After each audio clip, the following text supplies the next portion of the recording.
Good morning guys, this is Jerry Rider Moto Vlog. So sa mga gusto magpalit po dyan ng brake caliper, meron na po tayong other option from the original. Ito po, nagpalit po ako.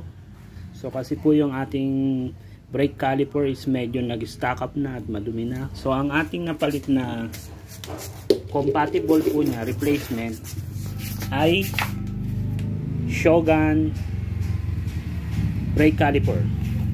So ito po yung kanyang luma. So madumi na po. So naglalak na po siya. Ito pong wire cable is XRM. Medyo mahaba po, pinaikot na lang po dyan. Ito naman pong brake master repair is XRM din.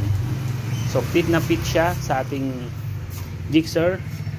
So gumastos po ako dito sa isang buong set na to ay 850 plus labor po na 250. So yan lang po.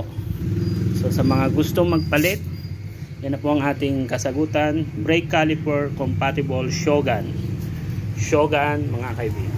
Meron din daw pong Raider 150, wala akong nakita, pero yung nagpunta ako sa shop, isinukat po ito. So pasok naman po. Ayan po, kitang-kita nyo.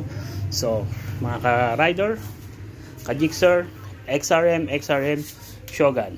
Okay, ride safe always. This is your rider. Keep on riding. Please subscribe, watch, and share our YouTube video, TikTok, and Shopee store. Ride safe always, everyone.